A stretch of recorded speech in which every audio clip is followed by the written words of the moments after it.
Hello बच्चों, कैसे हो आप सब लोग। स्वागत है आपका मेरे YouTube channel study with doctor Pawan Oberoi पर। मैं doctor Pawan Oberoi, head of department faculty of commerce, Bhagwati college Meerut.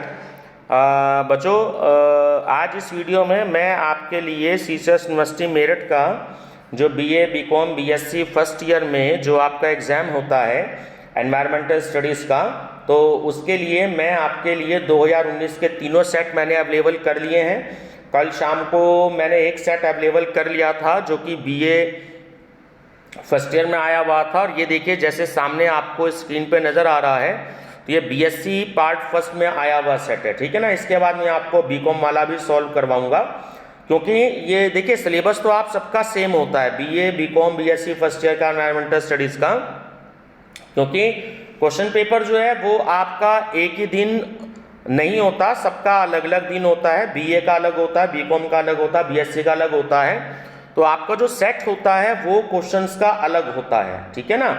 लेकिन क्वेश्चन पेपर आपके लिए सेम होता है।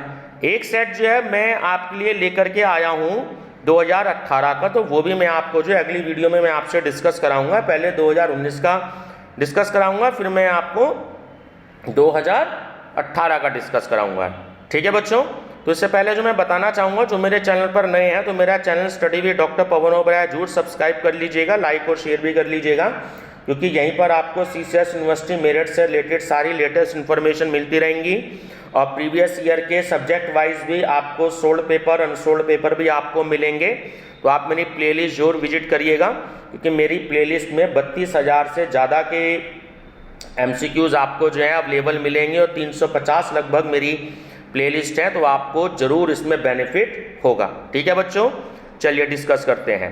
क्वेश्चन नंबर 1 है, हम सीधा क्वेश्चन और आंसर पर डिस्कस करेंगे, ठीक है। क्वेश्चन नंबर 1, रेडियोधर्मी प्रदूषण से होने वाला रोग कौन सा होता है? तो त्वचा कैंसर होता है। ओजोन परत के क्षय का क्या कारण है? वो होता है क्लोरोफ्लोरोकार्बन, जिसे हम शॉर्ट में CFC कैपिटल लेटर से हम डिनोट करते हैं, ठीक है। 3, WHO है, ये है आपका वर्ल्ड हेल्थ ऑर्गेनाइजेशन, पूरा नाम है आपका, ठीक है ना, वर्ल्ड हेल्थ ऑर्गेनाइजेशन, हिंदी में बोलते हैं विश्व स्वास्थ्य संगठन। 4, भारतीय प्रदेश में जहां काली मिट्टी पाई जाती है, देखिए महाराष्ट्र में भी पाई जाती है, आंध्र प्रदेश में भी पाई जाती है, और कर्नाटक में भी पाई जाती है, तो सही आंसर है ये सभी। 5 की ग्रीन हाउस गैसों की वृद्धि निम्न का कारण बनती है। तो देखिए समुद्री जल स्तर में वृद्धि भी होती है, और अतिवृष्टि एवं अनावृष्टि भी होती है, तो सही आंसर है ऑप्शन डी, ए और बी दोनों। क्वेश्चन 6 कि इन तरीकों से कौन सा प्रदूषण रोका जा सकता है? देखिए जहाजों से जल रिसाव रोकना और पूजा सामग्री का विसर्जन करना, ये सब जल में ही होता है ना, तो ऑप्शन सी करेक्ट है, जल। 7 की केंद्रीय चावल अनुसंधान संस्थान कहाँ स्थित है? तो वो कटक में स्थित है। नोक रेक राष्ट्रीय उद्यान कहाँ पर स्थित है, किस प्रदेश में स्थित है? तो वो मेघालय में स्थित है। वन्य जीव सप्ताह 1 से 7 कब? अक्टूबर में मनाया जाता है, ठीक है। पंजाब और हरियाणा उच्च न्यायालयों ने इस वर्ष बाल श्रम पर पूर्ण रोक लगाई, तो सन 2013 में लगाई। हालांकि हीकल ने इकोलॉजी और इकोसिस्टम शब्द प्रयोग किए, परंतु डैश को इकोसिस्टम शब्द गढ़ने का श्रेय दिया जाता है, वो दिया जाता है टेंसले को, ठीक है। पृथ्वी पर कितने प्रतिशत पानी खारा जल है?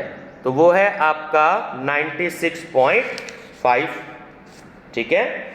आहार श्रृंखला में ऊर्जा संचरण का 10% सिद्धांत इन्होंने दिया, तो वो है लिंडेमान, ठीक है, लिंडेमान। खाद्य जाल के विभिन्न स्तर डैश स्तर कहलाते हैं, तो वो होते हैं पौष्टिकता। मलेरिया परजीवी वाहक मच्छर है, तो वो है मादा एनोफ्लिस, ठीक है ना, मादा एनोफ्लिस।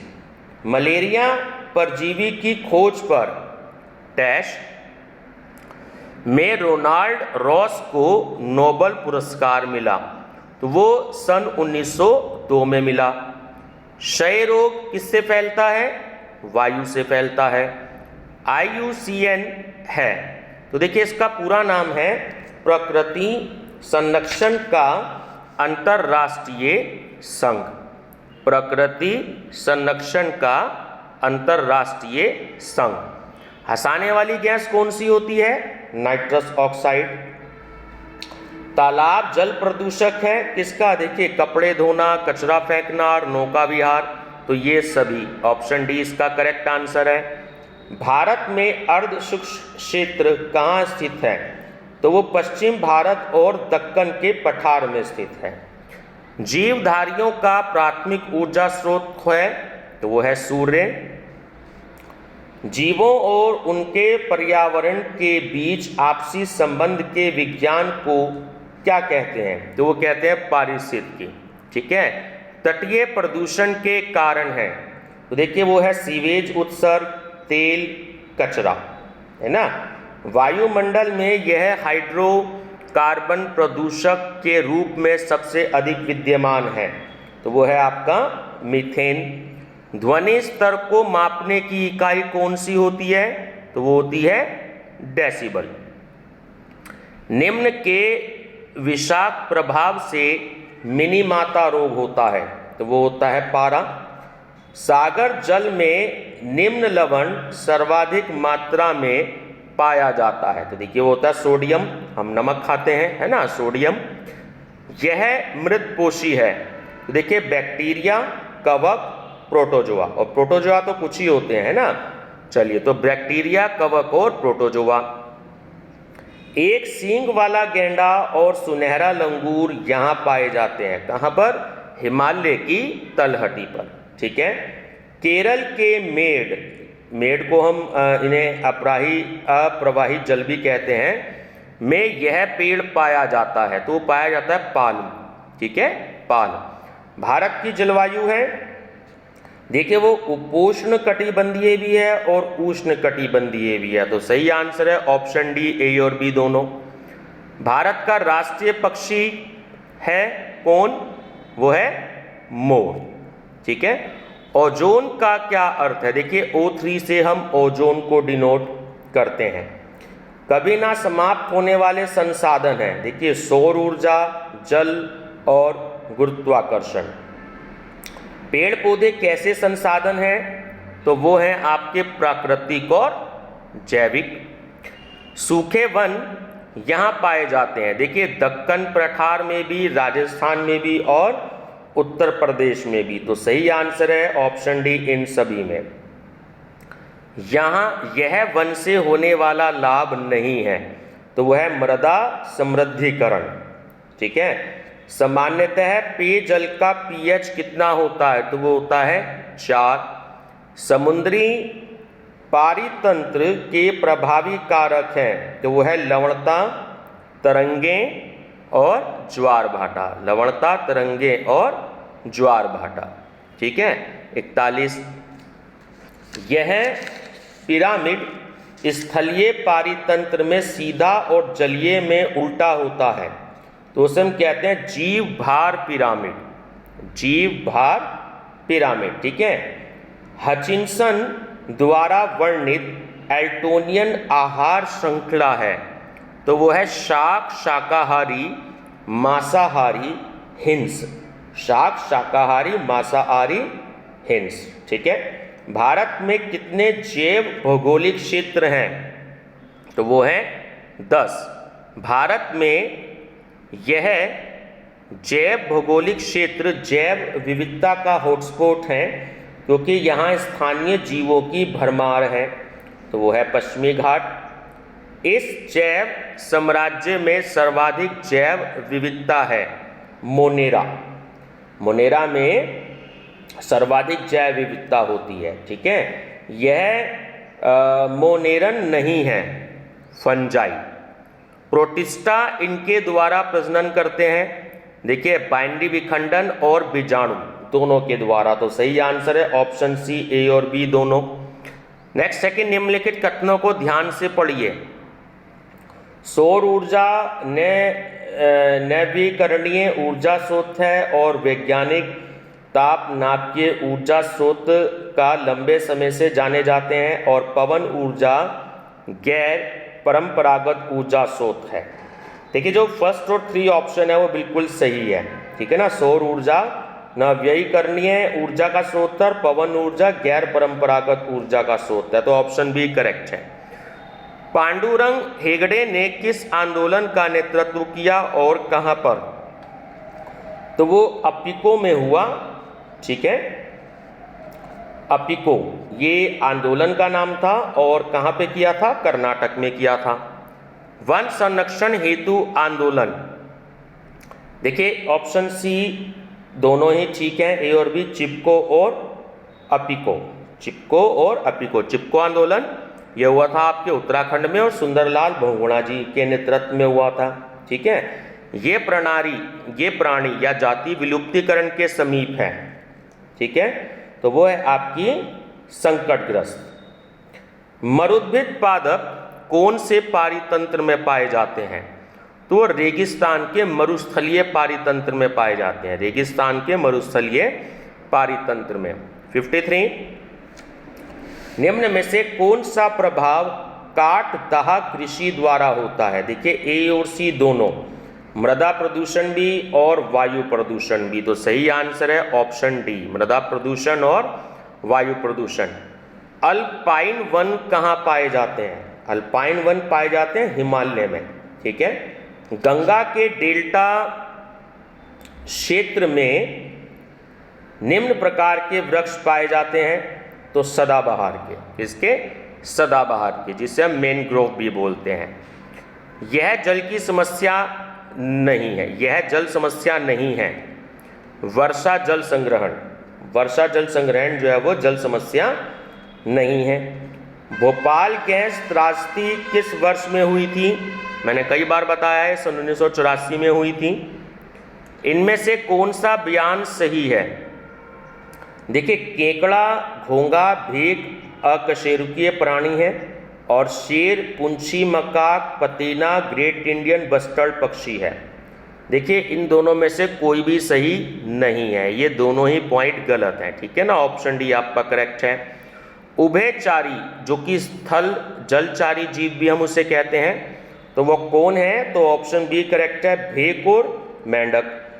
ताजमहल के पीला पड़ने का क्या कारण है? देखिए एसपीएम, सल्फर डाइऑक्साइड और अम्लीय वर्षा, तीनों ही इसके सही कारण है ना, एसपीएम, सल्फर डाइऑक्साइड और अम्लीय वर्षा, तो ऑप्शन डी करेक्ट है ये सभी। यह वन विनाश का कारण है, तो कृषि। यह न्यूनतम पोर या झरझरा वाली मृदा है, तो वो है चिकनी। लिमोनाइट किस धातु का अयस्क है? लिमोनाइट जो है वो लोहा का अयस्क है। सर्वाधिक अभ्रक खनन किस देश में होता है? तो वो चीन में होता है। निम्नलिखित में से यह देश स्वर्ण उत्पादक नहीं है? भारत, भारत स्वर्ण उत्पादक देश नहीं है। वातावरण में सर्वाधिक विद्यमान गैस कौन सी है? मैंने कई बार बताया है आपको, नाइट्रोजन। वातावरण पृथ्वी पर निम्न के द्वारा जीवन का संरक्षण करता है, ठीक है। तो देखिए सही आंसर ये तीनों ही है कि सतह पर गर्माहट अवधारण करके और यूवी, पूरा नाम है अल्ट्रावायलेट विकिरण अशोधित करके, और सी तापमान के दिन रात चरम सिरों तक कम करके, तो ऑप्शन डी करेक्ट है ना, उपयुक्त सभी। 68 कि उत्तराखंड में अतिवर्षा के कारण भूस्खलन कब हुआ जिसने प्राकृतिक आपदा का रूप ले लिया? तो वो हुआ 2013 में, ठीक है। केदारनाथ वाला जो हुआ था वो 2013 में हुआ था। नवंबर 8, 2017 को दिल्ली का वायु गुणवत्ता सूचकांक कितना था? तो वो था 999। मानव अधिसंख्या चुपचाप इनको बढ़ाती है, तो ऑप्शन सी देखिए सही है, वो पर्यावरण प्रदूषण, आवास हानि और ग्लोबल वार्मिंग तीनों को बढ़ाती है, विद्योपार्जन को नहीं बढ़ाती और ईंधन को नहीं बढ़ाती। तो पर्यावरण प्रदूषण, आवास हानि और ग्लोबल वार्मिंग। ठीक है, तो सही आंसर है ऑप्शन सी। भारत यानी जो हिंद महासागर जो है वो भारत में है, तो उसमें सुनामी कब आई थी? तो वो आई थी 2004 में। सरस्टिका राजस्थान किसके लिए सर्वाधिक प्रसिद्ध है? तो वो टाइगर रिजर्व के लिए प्रसिद्ध है।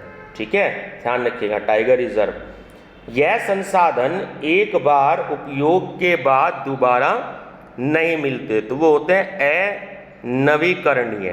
अनवीकरणीय। एशिया का सबसे पुराना तेलकूप कौन सा है? तो वो है डिगबोई, असम। डिगबोई जो है ये असम में है। ठीक है, सिंगरौली मध्य प्रदेश किसके लिए प्रसिद्ध है? तो वो कोयला के लिए प्रसिद्ध है। ठीक है, ध्यान रखना, सिंगरौली मध्य प्रदेश कोयला के लिए प्रसिद्ध है। इस जीवाणु का संबंध नाइट्रोजन स्थिरीकरण से है, तो वो है ओजोटोबैक्टर। ओजोटोबैक्टर। लैक्टोबैसिलस इनमें उपयोगी है, किसमें? पाचन में। भाखड़ा नागल बांध किस नदी पर बना है?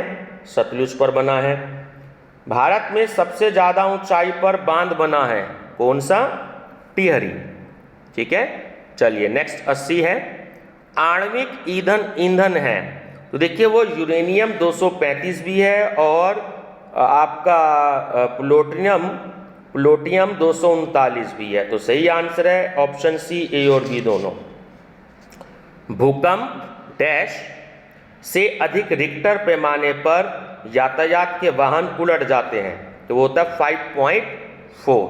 ठीक है ना, रिक्टर स्केल पर मापा जाता है भूकंप को। राष्ट्रीय जल बिजली निगम की स्थापना कब हुई? वो 1975 में हुई। कॉर्बेट राष्ट्रीय पार्क स्वतंत्र भारत का, मैंने कई बार बताया है, डैश राष्ट्रीय पार्क है, तो प्रथम पार्क है। ठीक है, ध्यान रखना, कॉर्बेट राष्ट्रीय पार्क स्वतंत्र भारत का प्रथम राष्ट्रीय पार्क है। गंगा कार्यवाही योजना किस वर्ष प्रारंभ हुई? तो ये सन 1985 में हुई। श्वेत क्रांति का संबंध किससे है? वह दुग्ध उत्पादन से है। ठीक है ना, मिल्क प्रोडक्शन से।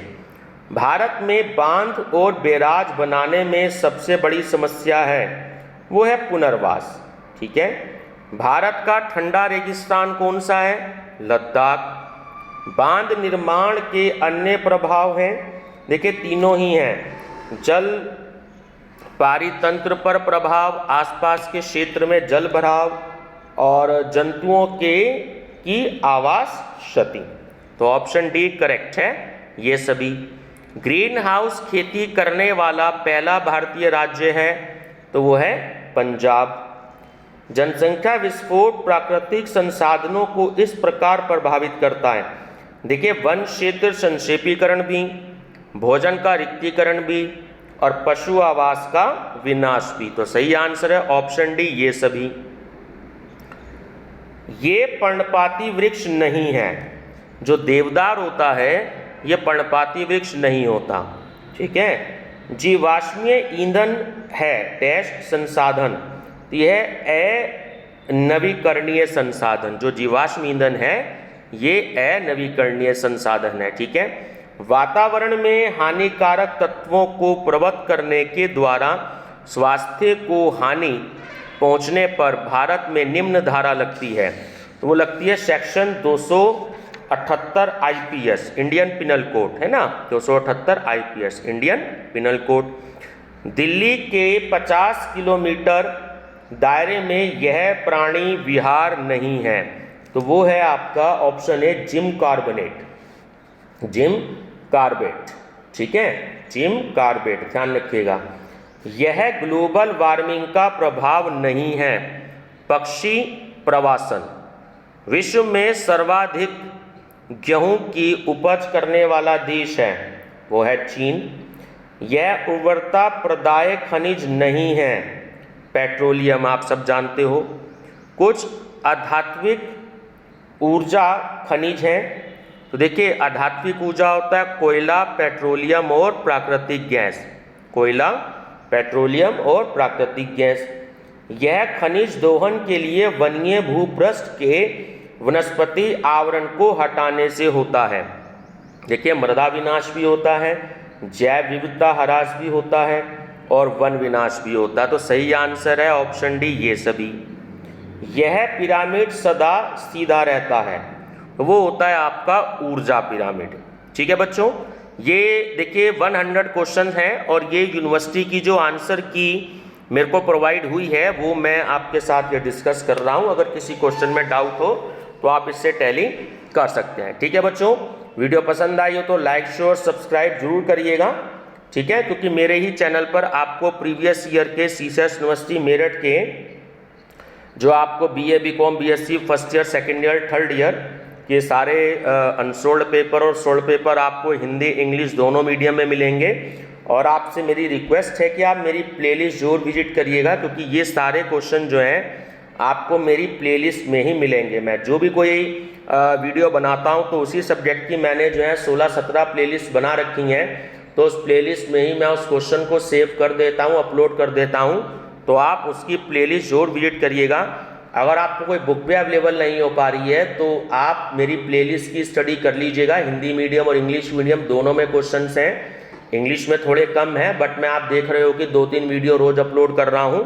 और इंग्लिश में थोड़े कम है और हिंदी में थोड़े से ज़्यादा हैं। तो जैसे जैसे मेरे को यूनिवर्सिटी से अवेलेबल हो रहे हैं वो मैं अपलोड करा रहा हूँ। ठीक है, क्वेश्चन पेपर हिंदी इंग्लिश दोनों मीडियम में आते हैं, ये मैं कई बार बता चुका हूँ, लेकिन फिर भी बच्चे कमेंट करके पूछते हैं। ऐसा कोई क्वेश्चन पेपर नहीं होता जो हिंदी इंग्लिश दोनों मीडियम में ना होता हो। ठीक है, चाहे वो आपके MCQs हो चाहे वो आपके सब्जेक्टिव हो। ठीक है बच्चों, वीडियो पसंद आई हो तो लाइक शेयर सब्सक्राइब जरूर करिएगा। Thank you.